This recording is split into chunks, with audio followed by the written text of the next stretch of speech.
Bismillahirrahmanirrahim. Assalamualaikum warahmatullahi wabarakatuh.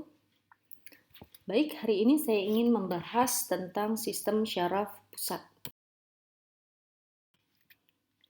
Dari diagram berikut kita bisa lihat bahwa secara keseluruhan sistem syaraf pada hewan itu terbagi menjadi banyak bagian ya, dengan fungsinya masing-masing ya. Tetapi untuk sistem syaraf pusat itu terdiri dari dua sistem ya, ada sistem syaraf pusat ya, mencakup brain dan otak dan spinal cord ya. Kemudian sistem syaraf tepi itu mencakup cabang dari syaraf kranial ya, dan cabang dari syaraf spinal ya, berkas spinal. Fungsi dari sistem syaraf pusat secara keseluruhan adalah sebagai pusat integratif dan pusat kontrol. Ya, sementara fungsi dari sistem syaraf tepi ya, itu adalah merupakan jalur komunikasi ya antara sistem syaraf pusat dengan seluruh bagian tubuh di bawahnya. Ya. Sistem syaraf tepi ini menerima rangsang dari sistem syaraf sensori ya, baik somatik ataupun visceral, nerve fibers ya, dari serat-serat syaraf visceral. Ini fungsi dari saraf sensori adalah menghantarkan impuls ya ke reseptor dan menghubungkannya ke sistem syaraf pusat. Sementara bagian yang motorik atau jalur eferen ya, ini terdiri dari serat serabut saraf motor ya. Fungsinya adalah untuk menghantarkan impuls dari sistem syaraf pusat menuju efektor ya, yang berupa otot ataupun kelenjar. Nah, bagian yang motorik ini ada yang bersifat otonom dan ada yang bersifat somatik. Yang otonom ini bekerja secara involunter. Ya, fungsi dari syaraf otonom ini adalah untuk menghantarkan impuls dari sistem syaraf pusat ke organ-organ internal, ya, seperti jantung, ya, kemudian ke otot polos di sepanjang saluran pencernaan dari esofagus sampai dengan anus, juga ke kelenjar-kelenjar pencernaan. Ya, sementara yang jalur somatik ya, ini merupakan jalur somatik motorik ya, ya, cara kerjanya disadari ya. Fungsinya adalah untuk menghantarkan impuls dari sistem syaraf pusat ke seluruh otot ya. Untuk yang syaraf otonom itu terbagi menjadi dua sistem ya, ada syaraf simpatik dan ada syaraf parasimpatik ya. Untuk syaraf simpatis ini fungsinya adalah untuk bekerja memobilisasi sistem tubuh ya sepanjang aktivitas ya, selama beraktivitas. Jadi biasa kita kenal sebagai sistem fight or flight ya. Jadi untuk awareness. Sementara parasimpatik ya, ini untuk conserve energi ya. Jadi untuk menekan penggunaan energi ya, mempromote atau menginisiasi fungsi regeneratif ya dari sel-sel tubuh ya selama periode istirahat. Jadi parasimpatis ya, berlawanan kerjanya dengan syaraf simpatis. Nanti akan kita jelaskan di sistem syaraf tepi. Baik, seperti yang sudah saya katakan tadi ya, sistem syaraf pusat ini terdiri dari otak dan sumsum tulang belakang, dan ini adalah materi yang akan saya sampaikan. Ya, fungsi utamanya adalah menerima input dari neuron sensori. Tadi sudah disampaikan ya dari tabel. Dia memiliki aktivitas langsung pada motor neuron, jadi memerintahkan secara langsung dari pusat ke motor neuron, dan terdapat neuron asosiasi yang ikut bertanggung jawab di dalam mempertahankan fungsi homeostatis dari tubuh ya. Ini bisa kita lihat otak yang ada di dalam tengkorak ya. Mulai dari cerebrum atau otak besar ya. Ini bisa kita lihat otak besar mengambil area yang cukup besar di wilayah tengkorak. Kemudian otak kecil atau bahasa ilmiahnya adalah cerebellum ya. Kemudian ada meningen ya. Kemudian ada spinal cord yang nantinya akan dilanjutkan ke medula spinalis. Di dalam sistem syaraf pusat hewan, kita bisa lihat perbandingan ukuran otak dari berbagai jenis hewan, ya, dari mulai reptil, ya, kemudian amfibi, kemudian ikan, ya, mamalia dan bangsa burung. Ya, ukurannya bervariasi tergantung dari fungsi dan peran serta kegunaan pengaturan bagian-bagian otak tersebut. Nanti kita akan bahas secara detail, ya. Yang jelas semakin kompleks hewan, ya, semakin tinggi tingkat hewan, maka dia akan semakin besar kapasitas ukuran dan fungsi otaknya, ya. Seperti yang sudah disampaikan tadi, ya, bahwa di dalam tengkorak, ya, di dalam tengkorak otak dilindungi oleh cairan cerebrospinal. Nah, ya, apa itu cairan cerebrospinal? Itu merupakan cairan ekstraseluler pada sistem syaraf pusat, ya. Ini diproduksi secara terus-menerus, ya. Diproduksi oleh sel-sel ependim yang terdapat di plexus choroid, ya. Nanti kita akan lihat. Dia beredar, ya, ke seluruh cerah bagian subarachnoid dan bagian ventricularis otak, ya. Kemudian cairan ini akan direabsorpsi kembali oleh viri-viri di bagian arachnoid. Fungsinya utamanya adalah sebagai bantalan otak serta menjaga lingkungan cairan interstial dari otak agar tetap berfungsi secara normal, karena nanti dia mengandung nutrisi, mengandung ion-ion yang menyebabkan otak bisa berfungsi dan bekerja dengan maksimal. Untuk bisa memenuhi kebutuhan, ya, hidup gitu ya, otak itu sendiri, maka produksi cairan ini dijaga di-maintain 125 sampai 150 mililiter, yaitu adalah volume total dari cairan cerebrospinal, ya. Tetapi plexus choroid ini menghasilkan bisa sampai 400 sampai setengah liter lah, 400 sampai 500 mililiter cairan cerebrospinal per hari dan dilakukan daur ulang. Jadi memang harus bersih dan harus kaya akan nutrisi sehingga otak memiliki energi yang cukup dan ion yang cukup untuk bisa bekerja menjalankan fungsinya sebagai pusat pengatur sistem tubuh, gitu ya. Kita lihat bahwa ini cairan yang berwarna biru adalah cairan cerebrospinal, ya. Dia mengisi seluruh bagian dari ruang antara tengkorak dengan otak itu sendiri sampai ke medula spiralis, ya, cairannya. Nah, pada slide berikut bisa dilihat ini adalah pembuluh darah otak, ya. Otak adalah cuman menempati 2% dari bobot badan kita. Artinya kalau bobot badan kita 50 kilo, maka 2% itu sekitar 1 kilo itu adalah otak, ya. 1 kilogram itu adalah otak kita. Nah, sistem syaraf pusat yang hanya 2% tadi, tetapi ternyata membutuhkan suplai darah kurang lebih 15% dari total suplai darah yang ada di dalam tubuh kita. Itu proporsi yang cukup besar sekali, ya. Dengan bobot yang hanya 2%, tetapi membutuhkan darah 15% dari total darah. Ya. Kenapa bisa demikian? Karena otak memiliki laju metabolisme yang sangat tinggi sekali. Ya. Dari beberapa buku saya resumekan bahwa pada saat otak kita sedang beristirahat, pada saat tubuh kita sedang beristirahat, otak masih mengkonsumsi 20% oksigen yang masuk yang ada di dalam tubuh kita, ya, cukup besar sekali.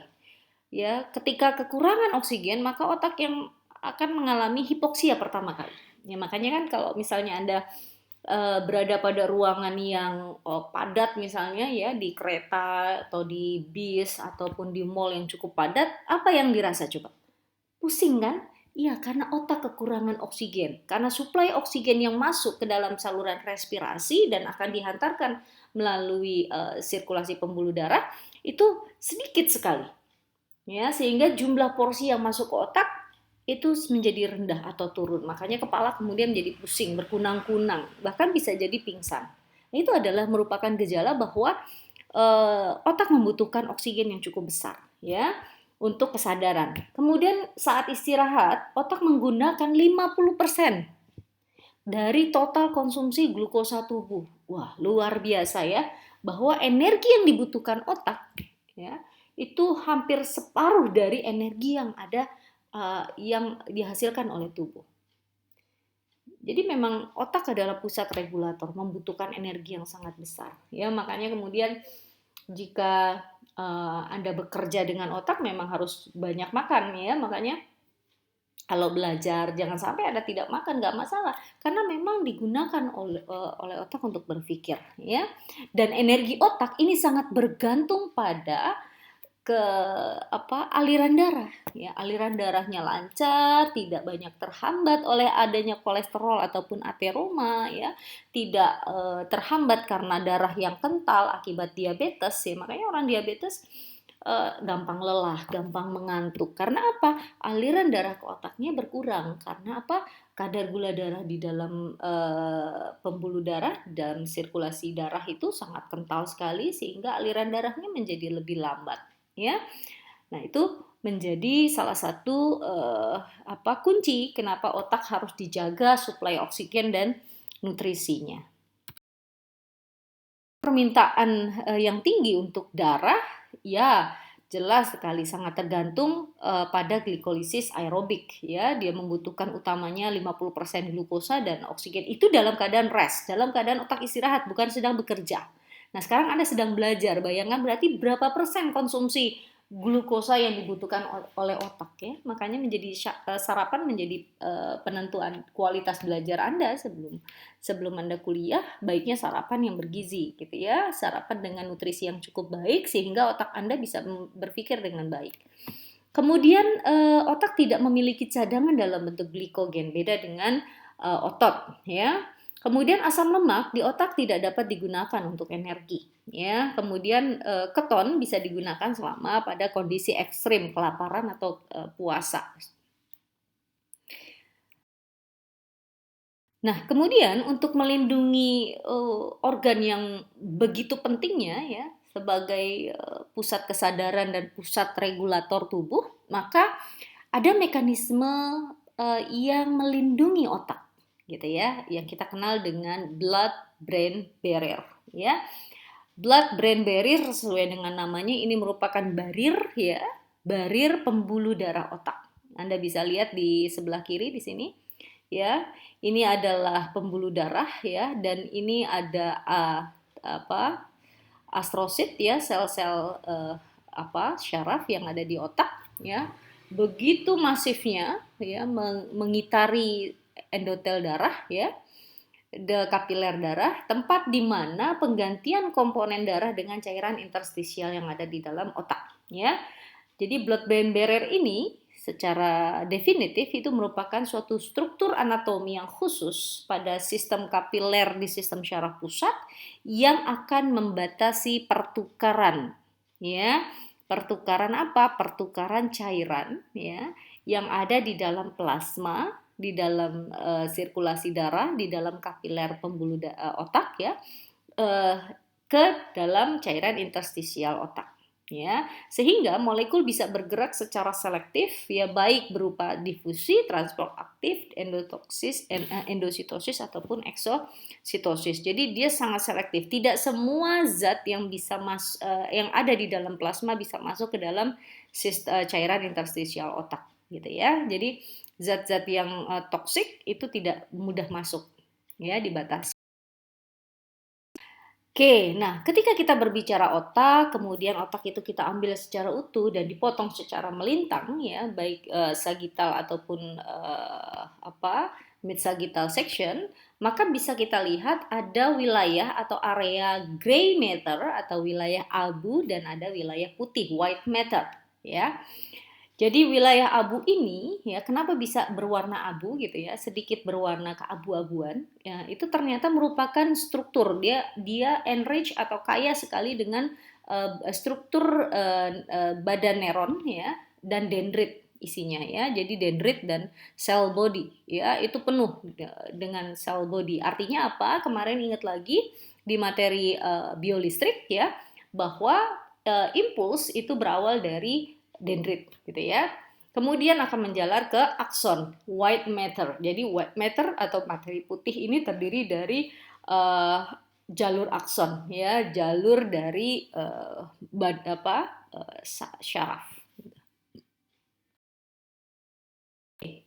Apa isi dari materi putih pada otak? Pertama, ada mengandung serabut projection, ya, serabut yang memproyeksikan, nah, ya, impuls. Jadi korteks cerebri pada level bawah dari otak atau sumsum tulang belakang, ya.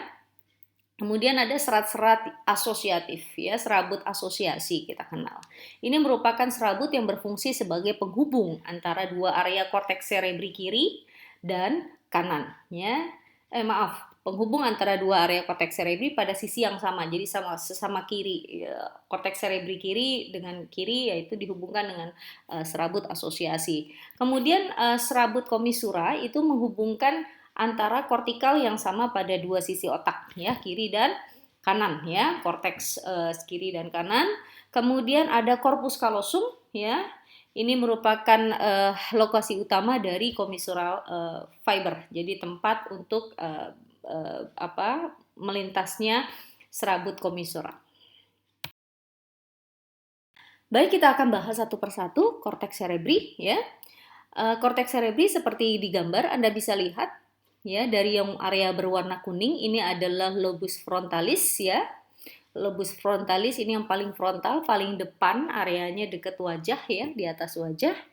Ini yang warna kuning, ya. Ini merupakan bagian depan dari setiap bagian otak pada hewan dan manusia, ya. Nah, kemudian ada bagian ke atas, ya. Di atas ini ada lobus parietal, ya, berwarna hijau.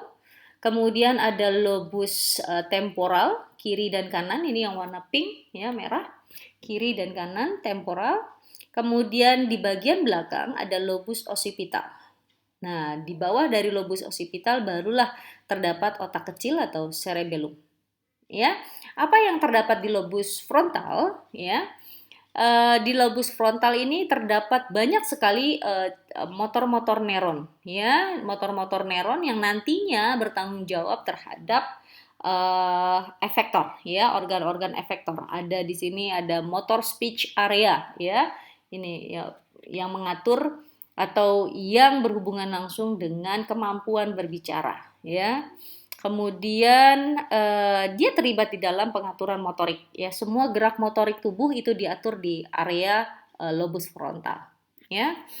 Jadi bagian lobus frontal ini adalah bagian tubuh yang memiliki jumlah inervasi syaraf motorik yang banyak sekali, ya, sejalan dengan wilayah pengaturan dari korteks motorik. Kemudian bergeser ke atas, ya, di situ ada lobus parietal, ya. Kita lihat di sini ada gambar, ya, yang diarsir wilayah hijau. Ini ada sensory area yang menghubungkan area kutan. Nah, dan berhubungan dengan sense, ya, dengan indera. Juga sebagian parietal itu bertanggung jawab terhadap interpretasi, ya, jadi terhadap persepsi. Ya, persepsi, ya. Jadi lobus parietal adalah area utama yang bertanggung jawab terhadap persepsi dari sensasi somatosensori. Sensasi itu adalah rangsangan, ya, somato yang dari tubuh, ya, yang dihantarkan melalui serabut syaraf sensori, ya. Bagian tubuh yang memiliki densitas yang cukup tinggi terhadap reseptor, ya, sejalan dengan area luas pada korteks sensori. Kemudian ke area samping itu ada lobus temporal, ya, mengandung pusat pendengaran yang menerima serabut sensoris dari wilayah koklea, telinga, ya. Kemudian juga lobus temporal bertanggung jawab melakukan interpretasi dan asosiasi dari informasi pendengaran ataupun penglihatan. 4, ada occipital, ya, occipital, ya, daerah ini adalah area utama yang bertanggung jawab pada penglihatan dan koordinasi dari pergerakan mata. Nah, sedikit kita buka ke bagian dalam dari otak, ya, kita kuakkan dari bagian temporal dengan parietal. Ada bagian yang kita sebut dengan insula, Ya, ini insula. Yang berwarna merah ini adalah insula bagian anterior dan yang biru adalah insula bagian posterior. Apa itu insula? Insula adalah bagian otak yang bertanggung jawab pada memori. Nah, Anda nih yang orang yang memiliki kekuatan memori cukup baik, insulanya ini luar biasa bekerjanya ya. Insula juga melakukan integrasi informasi sensori dengan respon. Artinya dia sangat cepat sekali menerima informasi ya. Ini yang menghantarkan informasi dari bagian sensori dan respon ya.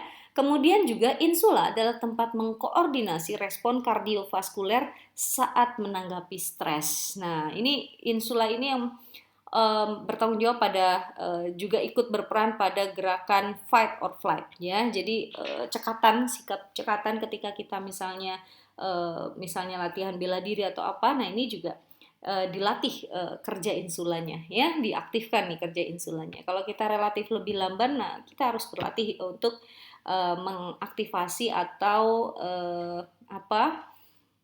melatih kerja dari insula ya, sehingga gerak kita menjadi responsif. Biasanya yang belajar bela diri yang paham nih ya, cukup terlatih bagian insulanya, cukup baik. Baik, ini kurang lebih gambaran dari korteks cerebri secara global ya. Dari mulai bagian occipital ya, temporal depan, kemudian di sini bisa dilihat ya bahwa baik kiri ataupun kanan itu masing-masing titik memiliki peran ya terhadap berbagai organ yang ada di bawahnya. Nah, kemudian ada bagian otak yang kita kenal sebagai basal nuklea atau basal ganglia ya. Ketika dipotong secara sagital ya, gray area ya atau massa abu-abu ini terdiri dari badan sel sama ya. Kita lihat kalau dipotong ya, yang gray area ada di pinggir di area korteks ya. Sementara yang white matter-nya ada di area dalam. Gitu ya. Oke. Sementara pada bagian basal nuklea, materi abunya terdiri justru berada di bagian dalam, gitu ya. Terdiri dari corpus striatum, ya bisa dilihat di sini basal nuklea ada corpus striatum dan ada badan claustrum, ya. Nah, corpus striatum ini ada yang berisi lentiform, ya, nucleus lentiform dan caudat, ya, yang bagian belakang nih caudat. Ya, apa fungsi dari basal nuklea? Ini adalah untuk mengatur pergerakan volunter. Semua pergerakan yang kamu sadari, ya, gerakan mata, melirik, kemudian telinga, pergerakan bahu, tangan, kaki, ya, semua yang disadari itu diatur oleh bagian basal ganglia ini, ya. Sehingga ketika kamu tidak mampu mengontrol gerakan yang volunter, maka kemungkinan ada gangguan di basal nuklei. Gitu ya. Ya, setelah bagian korteks cerebri, di bagian otak itu juga bagian dalamnya itu terdapat sistem limbik, ya. Ini yang digambarkan seperti rumah siput ya di sini sistem limbik warna hijau. Fungsi dari sistem limbik adalah dia mengatur proses belajar. Nah ya, proses belajar. Anda sekarang sistem limbiknya sedang bekerja nih ya, mengatur bagaimana proses belajar. Ada orang yang belajar sistemnya mendengar saja cukup, ada orang yang belajar melihat, harus melihat ya. Kalau cuman WA gitu nggak ngelihat sayanya, nggak melihat saya menjelaskan itu kayaknya nggak masuk ya, matanya nggak menangkap objek, itu dia kurang bisa. Tapi ada juga orang yang bisa mendengar dan melihat. Ada juga bahkan ada orang yang nggak perlu melihat, nggak perlu mendengar, ya, sekedar baca dia sudah paham. Jadi perilaku belajar itu diatur di sistem limbik. Kemudian emosi, nah emosi juga diatur di sistem limbik serta tingkah laku. Ya, apa saja sih sistem limbik? Sistem limbik itu terdiri dari pertama hipokampus, ya, kemudian ada amigdala, kemudian ada badan mamila dari hipotalamus, ya, kemudian ada talamus, ya, kemudian ada fornix, ya, kemudian ada gyrus, ini gyrus kiri dan kanan, ya, sepasang, dan ada olfactory bulb, ya, termasuk prefrontal cortex, ya, ini yang membangun pusat kesadaran. Nanti kita lihat. Hipotalamus dan sistem limbik ini terlibat di dalam sistem feeling, ya, perasaan dan tingkah laku. Jadi Anda yang sangat sensitif, maka hipotalamusnya cukup aktif, ya. Ketika ada orang lewat kemudian nggak negur Anda, sakit hatinya sampai 3 hari. Nah, ini nih hipotalamusnya capek nih karena aktif terus, ya. Artinya apa? Butuh energi. Makanya orang yang gampang baper itu sulit untuk gemuk gitu. Gampang baper itu sulit gemuk. Kenapa? Karena dia terlalu banyak menggunakan aktivitas otaknya. Diaktifkan terus hipotalamus dan sistem limbiknya, ya. Coba deh kita evaluasi orang yang cenderung cuek, yang nggak terlalu baper, malah mungkin terlalu tidak berperasaan gitu. Itu malah gampang sekali gemuk, ya. Kalau bercanda itu, saya mau minum air aja gemuk ya. Itu orang cuek tuh, ya, cenderung cuek gitu. Ya, orang yang baper itu sampai sakit hati, udah sakit hati, diam di kamar, malas makan, ya kan, bad mood dan segala macam seharian itu menghabiskan energi luar biasa. Jadi emosi itu paling banyak menghabiskan energi. Kenapa? Karena otak, melibatkan banyak otak gitu, ya, banyak kerja otak. Oke, jadi kalau ini Anda diet berbagai metode gagal, udah emosi aja. Salah, jangan didengarkan, ya, bercanda. Kemudian ada agresi. Sifat agresi juga dikontrol oleh bagian amigdala dan hipotalamus. Fear, ketakutan, itu juga dikontrol oleh amigdala dan hipotalamus.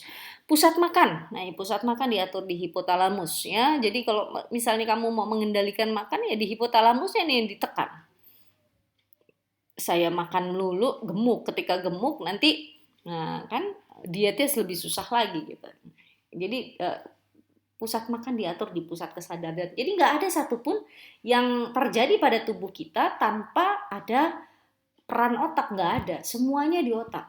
Ini yang kemudian saya bilang bahwa kamu bisa berubah selama kamu ubah apa yang ada di otak. Gitu lah. Menjadi baik, tidak baik, menjadi buruk, atau menjadi lebih baik, ya, itu semua dikontrol di otak. Kalau perlu hal-hal yang misalnya saya kalau melihat dia benci, langsung dihapus. Buat apa saya benci, gitu, ya. Jadi ditulisan di otaknya itu diganti, sehingga apa?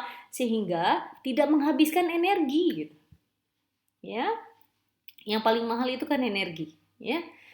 Seksual dan tingkah laku itu juga diatur di hipotalamus dan sistem limbik.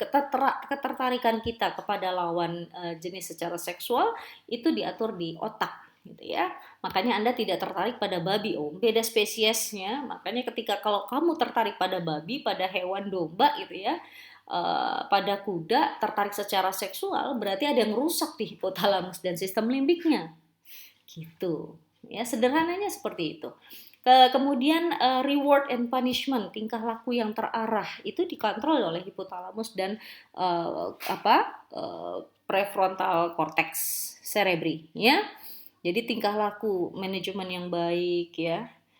Kemudian sistematik, bekerja secara sistematik, berbicara, kepandaian seseorang berbicara secara struktural. Kita pernah lihat ada orang yang bicaranya baik sekali, ya. Itu adalah kontrol di prefrontal cortex dan hipotalamus. Ya, ini ada bagan dari artikel, ya, bahwa bagaimana feeling, ya, itu diatur oleh beberapa bagian otak, ya. Persepsi, ya, pemikiran, emosional itu diatur oleh hipotalamus, ya, kemudian bagian korteks insula dan dari cingulate cortex, ya. Tadi kita lihat di sistem limbik ada cingulate. Kemudian emotional experience, pengalaman emosional, ya, ini juga sangat berpengaruh kepada banyak sekali, seperti ada facial expression. Makanya kalau muka, ya, kita ketemu nih dari jarak 5 meter, 10 meter, ada orang yang kita sukai lewat, mukanya tuh langsung senyum, smile, itu Anda seolah-olah seperti tanpa disadari, tetapi itulah cara kerja otak.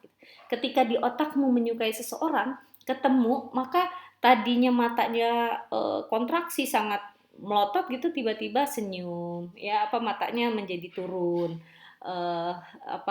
pupilnya melebar, bahagia, pipinya secara otot-otot pipinya terangkat, ya, ekspresi wajahnya menjadi kendur. Terus nggak lama muncul ada orang yang kamu paling benci, langsung berubah seketika. Nah, itu adalah facial expression. Siapa yang kontrol? Otak. Ya, itu otak. Sadar atau tidak kamu sadari. Vokalisasi, ada orang yang vokalisasinya jelas sekali. Itu karena otak yang mengontrol.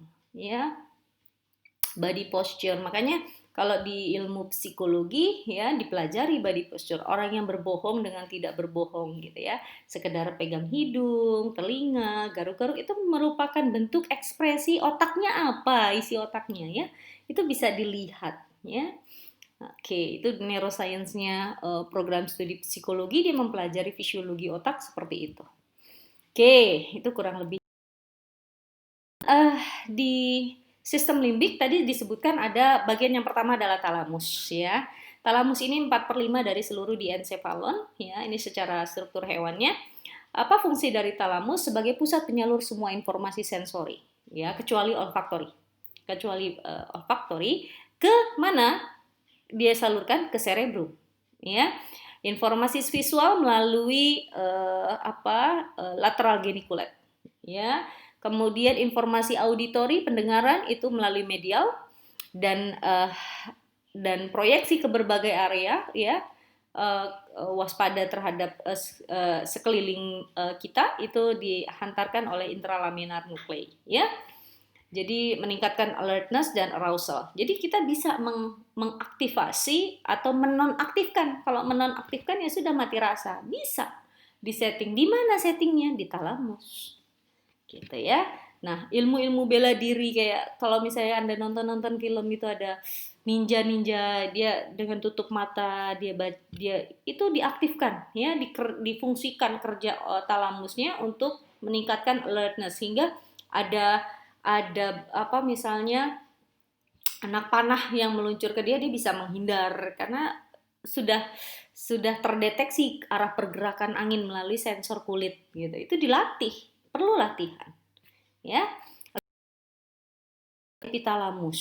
Nah, ini dalam sistem limbik, epitalamus ini terdiri dari plexus choroid ya, yang tadi fungsinya apa? Ingat lagi? Untuk membentuk atau memproduksi cairan cerebrospinal. Dan yang paling penting ada kelenjar pineal ya. Ada kelenjar pineal atau pineal body, kecil sekali, tetapi apa fungsinya? Fungsinya besar sekali ya. Kelenjar pineal yang sangat kecil gitu akan menghasilkan, fungsinya mensekresikan melatonin. Apa itu melatonin? Nanti kita ketemu di endokrin ya. Oke ya, melatonin ini yang nanti mengatur ya seluruh sistem tubuh pada saat kerja ya. Dan disekresinya melatonin ini itu pada jam 10 sampai jam 2 pagi, jam 10 malam sampai jam 2 pagi. Melatonin akan disekresi dalam jumlah yang maksimal bila dengan catatan, bila Anda tidur dalam keadaan gelap. Nah, ya, jadi sangat gelap sekali. Jadi makanya diharapkan tidur mati lampu, dimatikan lampunya atau digelapkan lampunya, diturunkan supaya apa? Produksi sekresi melatonin itu maksimal. Sehingga apa? Growth hormone itu ditentukan juga oleh sekresi dari si melatonin yang dikeluarkan oleh kelenjar pineal ini. Kalau melatoninnya sedikit, maka growth hormone yang akan dikeluarkan di hipofisis itu akan sedikit. Nah, mempengaruhi faktor pertumbuhan. Begitu juga hormon tiroid dan yang lain-lain. Itu banyak sekali tergantung dari si melatonin ini. Ya, makanya tidur pulas, tidur yang cukup jam 10 malam sampai jam 2 pagi itu adalah proses produksi melatonin yang sangat baik puncaknya ya, dan dikondisikan dalam keadaan gelap. 3. Hipotalamus. Nah, ini terdiri dari pusat syaraf untuk mengatur lapar, haus, dan suhu tubuh ya, bertanggung jawab di dalam mengatur tidur. Nah, ya. Jadi ketika Anda tidak bisa tidur, fungsi dari otak hipotalamus ini nih ya akan terganggu ya, kemudian terjaga emosi, sex arousal, kemudian marah, takut, sakit, pleasure itu semua di hipotalamus. Karena apa? Hipotalamus adalah pusat produksi atau pusat pengaturan hormon, produksi hormon. Nah, disinilah ya nanti neuroendokrin berfungsi. Dia menstimulasi pelepasan hormon-hormon ya dari kelenjar hipofisis atau pituitari ya. Menghasilkan juga antidiuretik hormon dan oksitosin, juga melakukan koordinasi refleks dari syaraf simpatis dan parasimpatis. Jadi untuk kenapa pada saat Anda jalan tiba-tiba ada jamret lari gitu kan? Nah, itu koordinasi refleks tuh hipotalamus beserta dengan syaraf otonom. Ya, nanti ada videonya di belakang. Ada kelenjar pituitari, ya, kelenjar hipofisis. Ada bagian anterior dan ada bagian posterior, ya. Bagian posterior ini berfungsi untuk menyimpan dan melepaskan ADH, ya, vasopresin dan oksitosin. Jadi hipotalamus dia akan mensekresikan hormon RH releasing ataupun hormon inhibitory IH, RH atau IRH. Contohnya misalnya GnRH, gonadotropin releasing hormone. Maka si hipotalamus itu akan mempengaruhi hormon-hormon yang bekerja pada gonad, gitu ya, releasing hormone. Kemudian kalau IH inhibitory ya dia akan menghambat pengeluaran hormon-hormon tersebut, gitu ya. Yang kemudian hormon ini dirilis dari hipotalamus masuk ke pituitari bagian anterior. Nah, adanya hormon ini akan mengatur sekresi hormon bagian anterior. Ya, pituitari anterior itu mengatur sekresi hormon dari kelenjar endokrin lainnya dan di bawahnya ya seperti tiroid, testis, apalagi kelenjar mame, kelenjar adrenal, tulang, ya, uterus dan yang lain-lain. Nanti kita akan detail pada bab hormon. Yang keempat ya dari otak itu adalah batang otak. Nah, batang otak ini kita bisa lihat ya, ini adalah batang otak, brainstem. Itu terdiri dari pons ya, terdiri dari midbrain ya, otak tengah, kemudian terdiri dari pons, kemudian ada cerebellum dan ada medulla oblongata. Untuk midbrain ya, ini terdiri dari 4 area ya, ada corpora quadrigemina ya. Bagian superiornya terlibat di dalam refleks visual ya, ketika Anda kelilipan, nah itu ada dikontrol oleh bagian otak tengah, midbrain. Kemudian bagian inferiornya adalah pusat penyalur informasi dari auditori ya, pendengaran. Kemudian ada cerebral peduncle, ini terdiri dari serabut ascending dan descending, ini kaitannya dengan syaraf-syaraf sensoris dan motoris. Kemudian substansia nigra dibutuhkan untuk kegiatan koordinasi motorik, sama ya dengan cerebral peduncle. Kemudian red nucleus itu menjaga hubungan antara cerebrum dengan cerebellum. Jadi dia merupakan otak mengatur kerja dari otak besar cerebrum dengan otak kecil cerebellum, dan terlibat juga di dalam koordinasi motor. Bagian yang kedua dari batang otak itu adalah pons. Ya, apa itu pons? Pons adalah serabut ya pada bagian permukaan otak dan terhubung dengan langsung ke cerebellum, serta memiliki serabut-serabut yang terdiri dari traktus motorik ataupun sensorik. Nanti akan keluar dari pons ini cabang syaraf kranial yang kelima, keenam, dan ketujuh ya. Pons fungsi utamanya adalah mengandung pusat respirasi. Nah ya, respirasi. Jadi ketika Anda jatuh misalnya, yang terkenanya pons rusak, bisa meninggal seketika. Kenapa? Gagal nafas. Pusat respirasinya trauma ya akibat kecelakaan di area pons ini, kemudian di batang otak ya. Terus Anda tidak bisa bernafas, meninggal di tempat. Nah, ini karena mengandung pusat respirasi.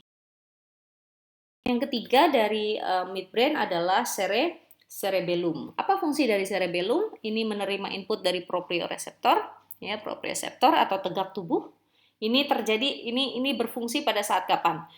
Misalnya pada saat kita lagi naik kendaraan direm. Ketika direm, tubuh kita ke depan. Ketika maju lagi ngegas, tubuh kita ke belakang. Nah, ini adalah fungsi dari cerebellum.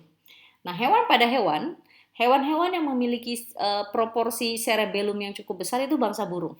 Makanya pusat keseimbangan terbang dan segala macam bangsa burung baik karena cerebellumnya lebih besar. Silahkan lihat lagi di halaman 2. Di situ bangsa Aves memiliki porsi cerebellum yang cukup besar dibandingkan cerebrum dan otak-otak lainnya, ya. Berpartisipasi juga melakukan koordinasi pergerakan, ya. Makanya kalau jalan kaki kiri yang maju, tangan kanan yang maju juga. Jadi bersamaan dengan kaki kiri, tangan kanan itu adalah fungsi tegak tubuh, fungsi keseimbangan, ya. Nah, bagi misalnya para sirkus ya, yang penari-penari yang melakukan akrobatik. Nah, ini cerebellumnya terlatih ya, dilatih keseimbangannya dilatih, jadi bisa gitu ya. Dibutuhkan untuk belajar juga untuk motorik, koordinasi perbedaan sendi saat pergerakan dan pergerakan tungkai ya. Jadi aktivitas-aktivitas yang membutuhkan keseimbangan itu berarti kerja dari cerebellumnya cukup baik.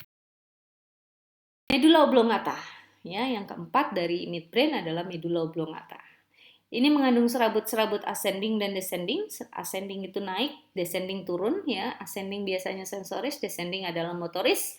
Nanti dia mengeluarkan cabang syaraf kranial yang ke-8, 9, 10, 11 dan 12, ya.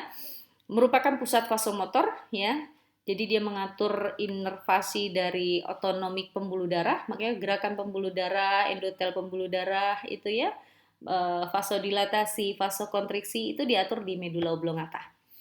Ya, kemudian pusat pengaturan jantung, ya, dan bersama dengan pons juga berperan atau mengatur pernafasan. Kemudian ada istilah formasi retikularis. Apa itu fungsi? Ini merupakan jejaring kumpulan dari badan saraf ya, nuklei dan serabut-serabut syaraf yang kompleks yang ada di medula oblongata, pons, midbrain, talamus dan hipotalamus. Itu formasinya luar biasa ya. Kita menyebutnya sebagai reticular activating system atau RAS. Apa sih fungsinya formasi retikular ini ya? Berarti kerja bareng antara medula oblongata, pons, midbrain, talamus dan hipotalamus. Adalah mengatur fungsi sadar. Mengatur fungsi kesadaran dengan merangsang korteks cerebri untuk menerima rangsangan dari seluruh tubuh. Jadi peran ini luar biasa ya. Kalau pingsan ininya apa? Kalau kita tidak sadar ini yang bermasalah berarti ya. Nah ini setelah dari midbrain, bagian dari otak pusat adalah spinal cord. Ya, apa itu spinal cord atau biasa kita sebut sebagai medula spinalis? Ini merupakan jaringan syaraf yang berbentuk silinder ya. Dia mulai dari brainstem ya, bersambung dengan otak ya, kemudian dia menjalar di sepanjang kolumna vertebralis. Kolumna vertebralis itu adalah ruang tengah dari os vertebralis 1 sampai ke coccygia.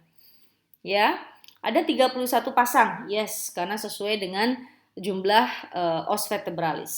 Ya, os vertebralis kan ada 31 ya. Mulai dari cervical nerves C1 sampai C8, kemudian ada torak T1 sampai torak ke-12 ya. Kemudian ada lumbar L1 sampai L5, C1 8, kemudian T1 12, kemudian lumbarnya L1 sampai L5 lumbar ya. Kemudian sakrum, sakrum ya. Pada beberapa hewan sakrumnya terbagi menjadi S1 sampai S5, tapi ada beberapa hewan yang bergabung ya. Dan coccygeal ya, dari C1 sampai C sekian, tergantung dari apakah dia termasuk hewan berekor panjang atau tidak berekor panjang. Itu sampai ke ujung bagian ekor coccygealnya itu menjalar spinal cord.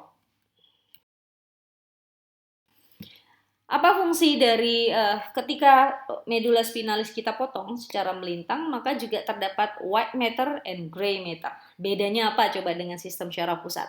Kalau di sistem syaraf pusat, gray matternya ada di korteks, white matternya ada di medula.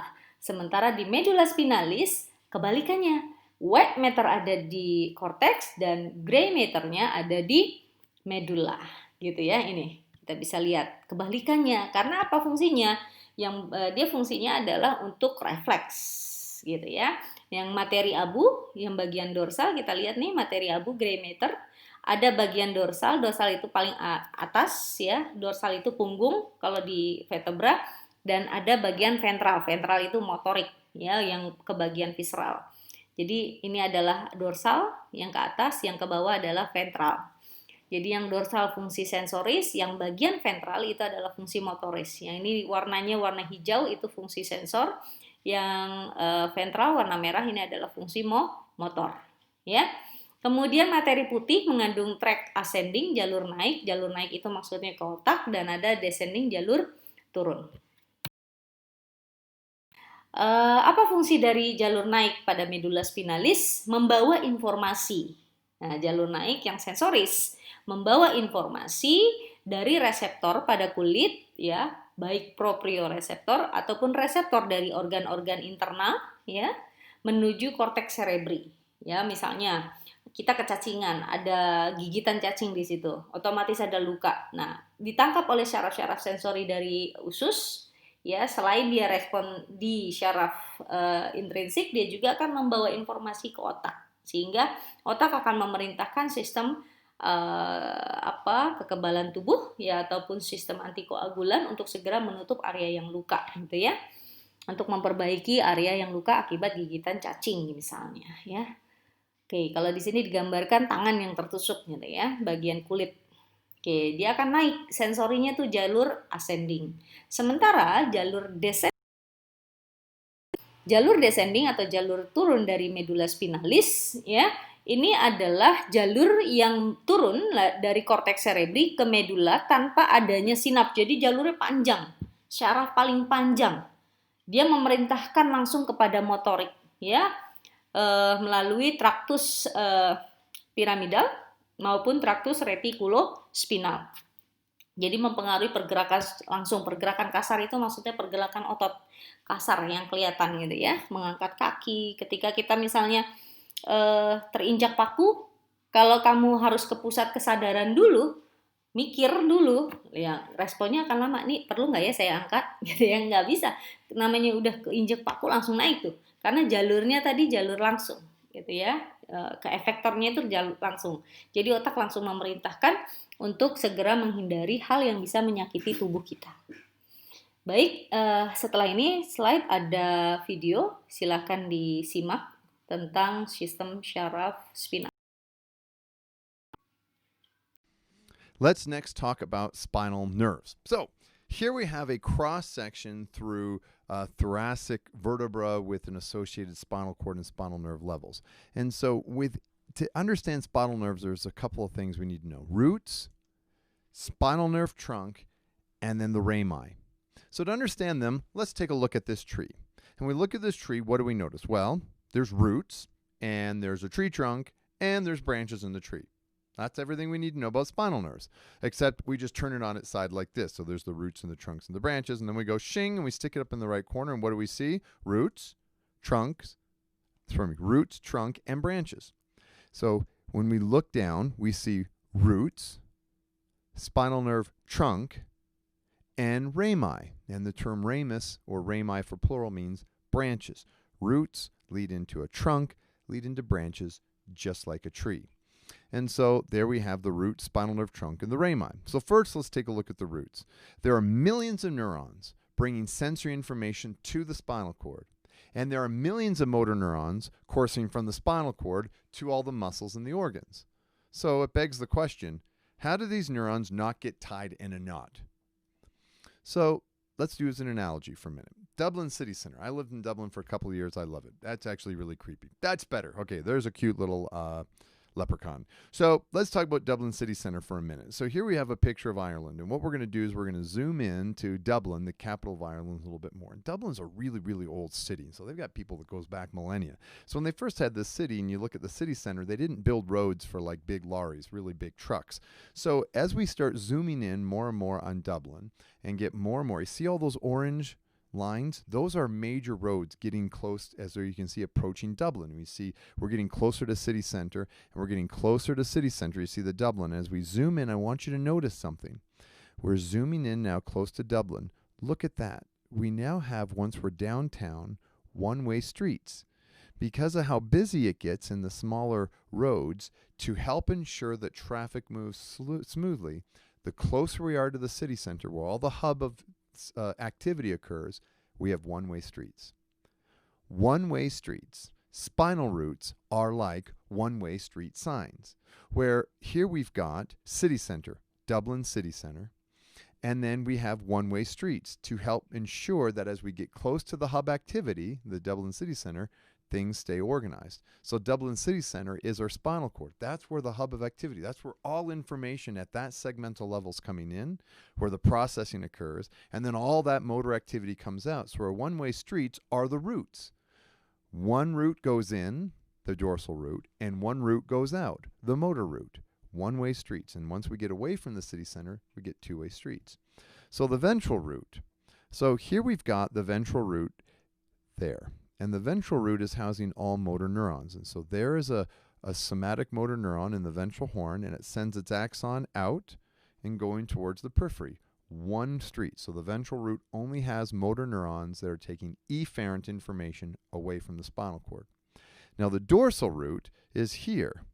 And that dorsal route is only going in one direction, to the spinal cord. So there we have the cell body and that dorsal root ganglion, and the information, as the arrow shows, is coming in to that dorsal horn gray matter, only one direction. So we have, the way to remember this is the abbreviation DAVE, where the dorsal root is bringing afferent information in, and the ventral root is taking efferent information out. Just remember DAVE. So let's take a look now at the spinal nerve trunk. And there we have that spinal nerve trunk. And the spinal nerve trunk is what joins the roots and the rami. This is a two-way street. So now we have both sensory and motor information collectively. Two-way street. So let's take a look at this ventral ramus. Here is the ventral ramus. And that ventral ramus is going to the body wall and limbs, and coming from the body wall in limbs, both taking motor and sensory information. The ventral rami is what we pretty much focus with regards to those rami as we go throughout the course, with the exception of week 1 when we're really focusing on the back. So there we have a ventral ramus associated with that one spinal cord level. But take a look all along segmentally from cervical, thoracic, lumbar, and sacral regions down to the coccygeal. Each of those lines represents a ventral ramus. And often these ventral rami form a plexus in the neck called the cervical plexus. That goes to the body wall muscles of the neck, or our brachial plexus that just goes to the muscles and the skin of our upper limb. And then we have our intercostal nerves that are just coursing within the below the ribs, going to intercostal muscles and the skin overlying the ribs. And then we have our lumbar plexus that does part of the body wall and part of the lower limb, and our sacral plexus that's really going to lower limb. And so these plexuses of ventral rami are coursing to different elements of the body. All right, now the dorsal ramus here is what's going to the skin of the back and to the deep back muscles, and it's a one-way street. So it goes to deep back muscles, or the erector spinae and transversal spinalis muscles, also known as the paraspinal muscles, or the intrinsic back muscles, or the true deep back muscles. I'm losing my breath. They're all called so many similar things. But those deep back muscles, erector spinae, transversal spinalis, and so forth. In addition, it also goes to the skin of the back to the mid-scapular line. Let's next talk about... Tadi sudah dijelaskan ya, sama seperti yang saya jelaskan sebelumnya. Jadi, bahwa sistem syaraf pusat nanti akan bercabang gitu, keluar dari sistem syaraf pusat yang nantinya akan menjadi sistem syaraf tepi ya. Jadi dari syaraf kranial itu ada 2 pasang ya. Kemudian plus 10 pasang, ya, 2 pasang yang menjulur dari badan sel pada keluar dari otak besar, cerebrum, dan 10 pasang itu keluar dari midbrain dan hindbrain, otak belakang, gitu ya.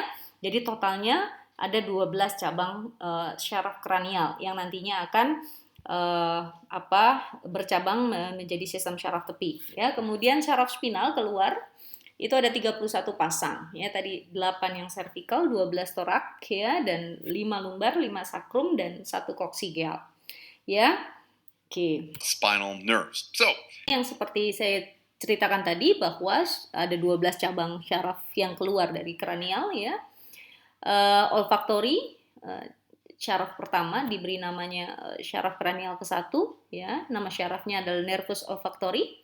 Itu berfungsi untuk penciuman. Nervus yang kedua optikus, ya, untuk penglihatan. Kemudian oculomotoris, pergerakan mata dan kontraksi pupil. Troclearis, ya, syaraf keempat. Syaraf kranial keempat itu troclearis, pergerakan mata. Kemudian ada trigeminus gitu ya, syaraf kelima. Ini berfungsi untuk menerima dan menginformasikan tentang somatosensori, ya, dari muka, kepala, otot, dan juga untuk mengunyah. Kemudian yang keenam adalah nervus abducens, pergerakan mata. Nervus facialis. Nah, facialis itu adalah cabang dari syaraf kranial yang ketujuh. Kemudian ada vestibulocochlearis, glosopharyngeal, vagus, spinal accessory, dan terakhir adalah nervus yang ke-12, hipoglosal, ya, mengatur otot lidah untuk bisa bergerak pada saat makan ataupun berbicara. Here we have a cross section. Ini digambarkan, ya, yang dua keluar dari cerebrum, 1 dan 2, ya, keluar dari cerebral, olfaktori, dan optik. Ya, dan dari 3 sampai ke 12 itu keluar dari midbrain dan hindbrain, ya, sesuai dengan fungsi yang tadi saya jelaskan di tabel. Rasa sistem syaraf pusat sampai di sini. Jika ada yang ingin ditanyakan, silakan ditanyakan di kelas.